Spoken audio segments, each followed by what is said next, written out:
주말임에도 여러분들께 도움이 될 만한 소식들을 들고 인사를 드려보고 있는 크립토 마토입니다.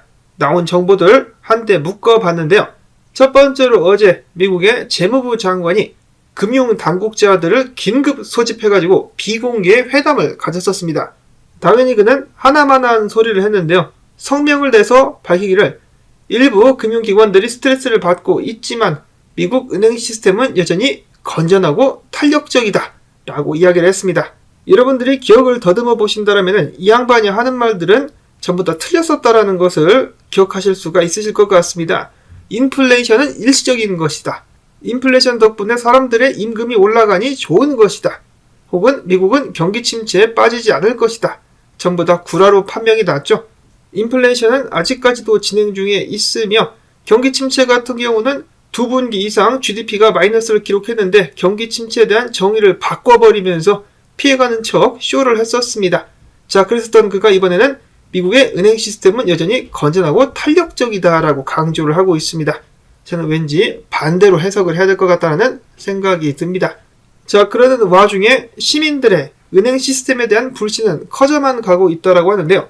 미국 은행 예금 급강, 실리콘밸리뱅크 파산 사태와 함께 시민들이 중소은행으로부터 돈을 몽땅 뽑아가지고 대형은행들 파산하게 되더라도 정부의 구제가 확실한 대형은행들로 옮기고 있다는 소식을 전해드렸었는데요.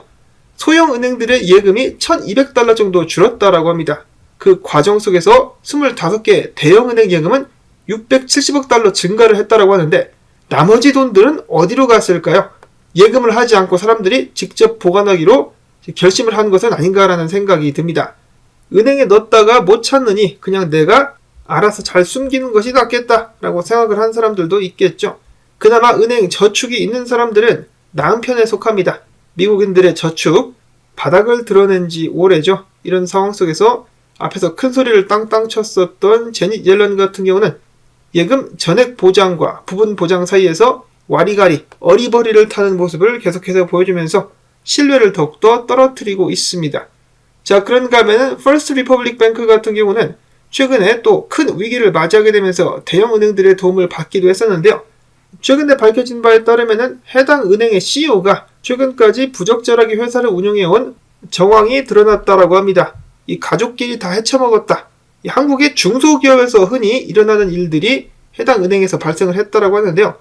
가족 같은 회사라고 보통 이야기를 하곤 하는데, 자, 일단 CEO 같은 경우는 2021년 기준으로 연봉이 무려 231억 원, 엄청난 연봉 액수라고 볼 수가 있겠는데, 그 중에 사위가 운영하는 회사에게 30억 달러를 몰아주었고, 아들 레미 같은 경우는 은행 대출 부서에서 근무하면서 2021년 연봉을 45억 원어치 받아갔다라고 합니다.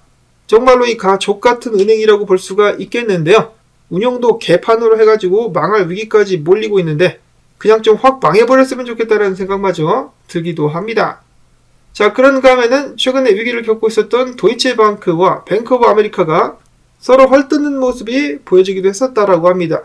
날짜를 보시면은 2023년 1월 6일 도이체뱅크가 먼저 뱅크 오브 아메리카가 실적이 좋지 않다며 고객들에게 투자를 권장하지 않는다라고 하자 약 한 달 후 뱅크 오브 아메리카는 도이체뱅크 역시 후달린다 하면서 도이체뱅크에 대한 평가를 낮췄다라고 합니다.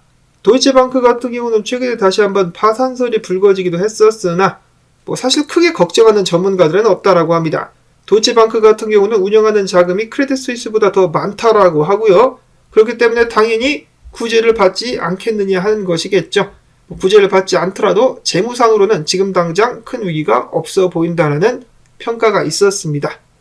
자, 이런 사이에 연준의 대표적인 매파라고 불리고 있는 블라드 총재, 여전히 신나서 아가리를 털고 있다라고 하는데, 그는 이야기하기를 미국 경제가 여전히 강력하며 은행권 스트레스는 진정될 것으로 보이기 때문에 인플레이션 억제를 위해서 금리를 더 올려야 된다. 완전 또라이죠. 돈으로 금융구제를 남발하고 있는 사이에 어떻게 이런 발언을 할 수 있는 것인가. 미국의 실물 경제 같은 경우도 계속해서 좋지 않다라는 소식과 사실들이 확인이 되고 있는데 어쩌면 이 사람은 광대인지도 모르겠다는 생각이 듭니다. CNBC의 짐 크레이머와 같이 기쁨조처럼 되도 않는 발언들을 남발하는 것이 이 사람의 역할이 아닌가.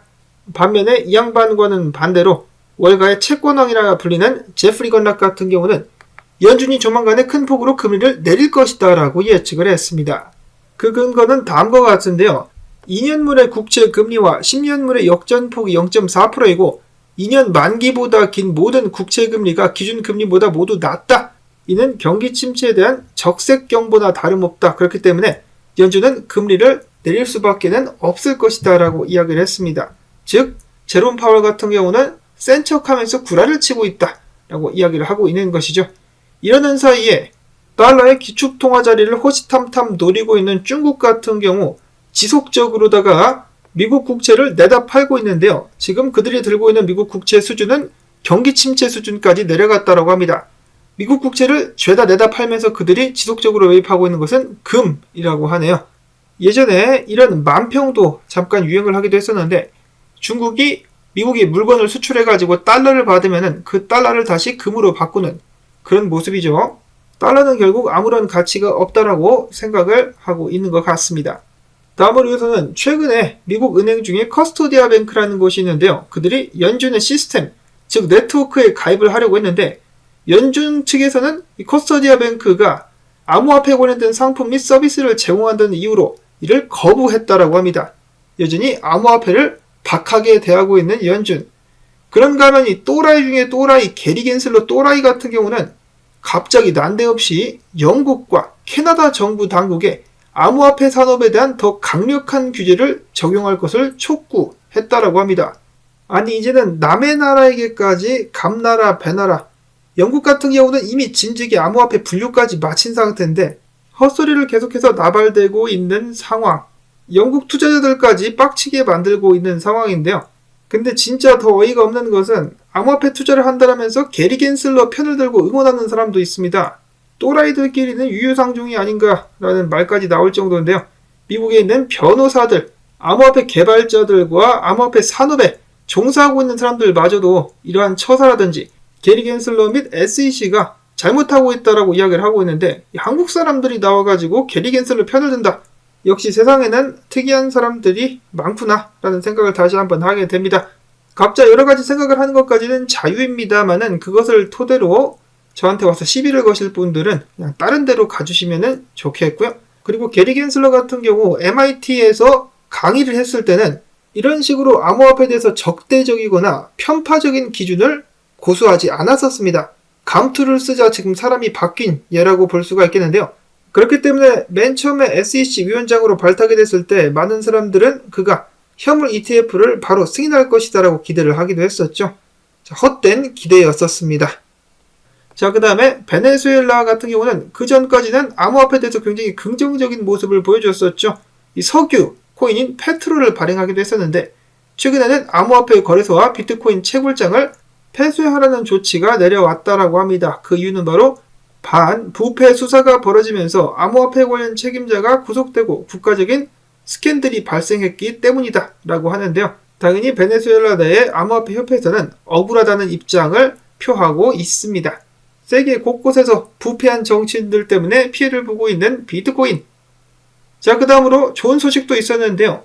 530만 개 이상의 증권 계좌를 관리하는 독일 증권 처리 기업인 DWP 뱅크가 앞으로 그들의 1200개 이상의 제휴은행들이 그들의 고객들에게 비트코인 관련된 상품 및 서비스를 제공할 수 있는 새로운 플랫폼인 WP Next를 출시했다라고 합니다.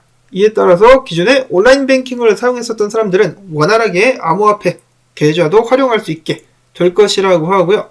다음으로 해서는 전세계 최대 재무 설계 자문 기업인 드비어 그룹의 CEO가 다시 한번 비트코인에 대해서 긍정적인 평가를 내렸습니다. 미국 정부의 은행 구제 패키지는 사실상 새로운 형태의 양적 완화로서 이로 인해 달러 가치가 하락하면서 전세계 투자자들이 비트코인을 새로운 피난처로 인식하게 될 것이다. 그리고 또한 연준 같은 경우는 공격적인 금리 인상 기조를 중단할 것으로 예상이 돼서 비트코인에 대한 수요가 더욱더 높아질 것으로 보인다 라고 밝혔습니다. 그리고 이러한 평가는 한국에서도 이어지고 있다고 하는데요. 이종섭 서울대 교수가 최근 이야기하기를 비트코인의 수요가 몰리게 될 것이다. 그 근거는 앞에서 나이젤 그린이 이야기한 것과 비슷합니다. 최근에 있었던 실리콘밸리뱅크의 파산 그리고 연준이 예고한 은행 예금 보전 같은 이러한 정책이 비트코인으로 자금이 몰릴 것을 부추기게 될 것. 그리고 비트코인은 이윽고는 디지털 금이자 인플레이션 해지로서 자리를 잡을 수 있을 것이다 라고 긍정적으로 평가를 했습니다. 자, 물론 주의를 당부하는 의견도 있었는데요. 국민은행의 수석 분석가는 이야기하기를 암호화폐 자체가 가격 변동성이 상당하기 때문에 지나친 낙관은 아직 성급하다라고 이야기를 하기도 했었습니다. 이것이 맞습니다. 지금 앞으로 어떻게 확실히 알 수는 없기 때문에 조심조심 하면서 투자를 이어 나가야만 되겠습니다. 자, 다음으로 실리콘밸리의 유명 투자자인 팀 드레이퍼 같은 경우는 이야기하기를 어떤 은행들이 작살날지 모르기 때문에 최소 6개월치 단기 현금을 다수 은행들에 보관을 해야 할 뿐만 아니라 기업들은 최소 2개월치 급여 준비금을 비트코인으로 보관을 함으로써 은행에 의지하지 않고 사원들에게 월급을 줄 수 있는 준비를 해야 된다 라고 이야기를 한 것이고요. 자, 그 다음에 얼마 전에 비트코인 100만 달러 가는 것에 대해서 100만 달러어치 내기를 했었던 코인베이스의 전 CTO 같은 경우는 100만 달러 도달에 이번에는 200만 달러 USDC를 베팅했다라는 소식이 나왔습니다. 그 전에 먼저 진행을 했었던 100만 달러 내기는 어떻게 되는 것인지 정확히는 모르겠는데요. 일단 판돈이 커져가면서 아직까지도 90일 안에 하이퍼 인플레이션과 함께 비트코인 가격이 100만 달러까지 상승할 것을 강력하게 믿고 있었다라고 하네요. 돈이 굉장히 많은 사람 부럽습니다. 나 같으면은 200만 달러를 내기에 걸지 않고 200만 달러어치 비트코인을 그냥 살 것 같습니다. 굳이 이럴 필요가 있나? 이어서는 많지는 않지만은 비트코인 관련된 분석 몇 가지 들고 와 봤습니다. 첫 번째로는 저스틴 벤넷 분석가 이야기하기를 많은 사람들이 달러가 끝났다라고 주장을 하고 있는데 차트를 봤을 때는 그렇지가 않다.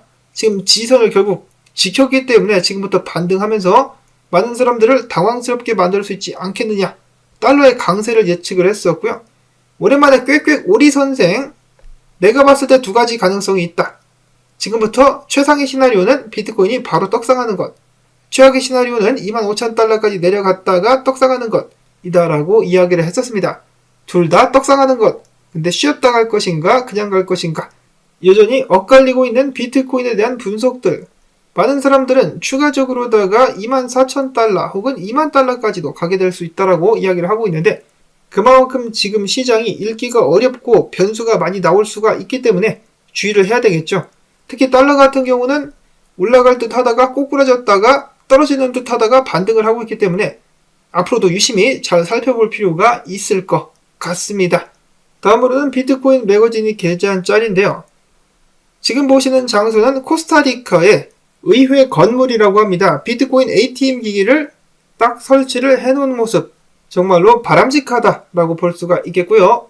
다음으로 해서는 최근에 추가적인 대량 해고를 예고했었던 아마존 같은 경우 회원 대상 메일을 발송하면서 NFT 시장을 출시할 것을 확실시 했다라고 합니다.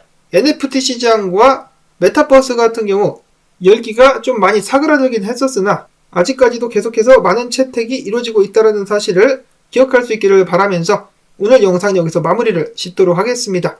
도움되셨다면 광조댓 주말 광조댓 가지야 광고 한 편만이라도 마지막까지 틀어주기 좋아요 및 댓글 부탁을 드리면서 저는 다음에 새로운 소식 가지고 인사를 드리도록 하겠습니다.